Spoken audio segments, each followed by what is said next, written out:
महाराष्ट्र शासनाकडून राबविण्यात येणारे उमेद अभियान हे महिला स्वयंसहायता समूह बचत गट स्थापना करण्यापासून महिलांना व्यवसायात उभे करण्यापर्यंत गावोगावी काम करत आहे।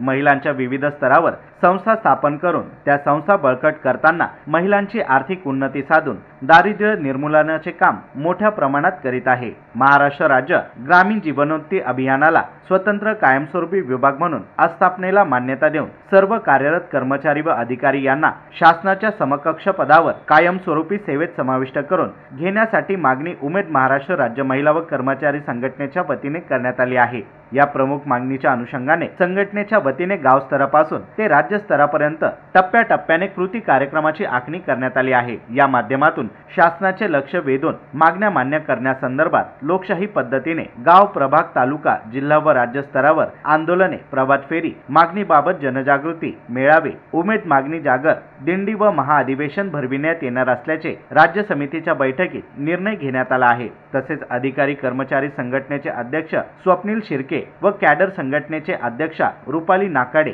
यांनी बहुसंख्येने सहकुटुंब आंदोलनात सहभागी होण्याचे आवाहन केले आहे। नमस्कार, माझे नाव सरस्वती रामनाथ कुरदळ, मी उमेद केडर संघटनेची जिल्हा अध्यक्ष आहे। आमच्या मागण्यांबाबत आज आम्ही हे आंदोलन पुकारलेलं आहे। तर आमचं मागच्या जुलै महिन्यामध्ये 10 ते 12 जुलै दरम्यान मुंबईला अधिवेशन काळामध्ये 3 दिवस आंदोलन झालं। तर त्या दरम्यान आम्हाला शासनाने मागण्या मान्य करण्याबाबतचं एक आश्वासन दिलं, तेव्हा आम्ही आमचं आंदोलन स्थगित केलं। पण आजपर्यंत अजूनही आम्हाला त्यांनी कुठल्याही प्रकारे आमच्या मागण्यांचा विचार केलेला नाही। त्यामुळे आज आम्हाला ह्या उपोषणाच्या याच्यात उतरावं लागलं आणि आम्ही 25 तारखेपासून गाव स्तरापासून ते राज्य स्तरावरती मेळावे घेण्याचे ठरवलेले आहे आणि आमच्या मागण्या मान्य न झाल्यास आम्ही काम बंदला आंदोलन पुकारत आहोत। तर आज इथं पूर्ण नाशिक जिल्ह्यातून 15 तालुक्यांमधून महिला आलेल्या आहे।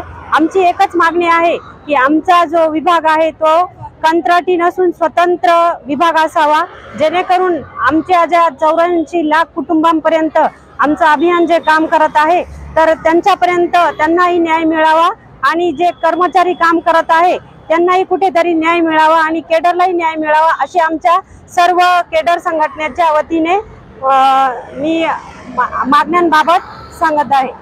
धन्यवाद। आज आमच्या पूर्ण तालुक्यातून इथे 2000 महिला आलेल्या आहे, जिल्ह्यातून 2000 महिला आलेल्या आहे। प्रत्येक तालुक्यामधून 100 ते 150 केडर इथं आलेले आहे।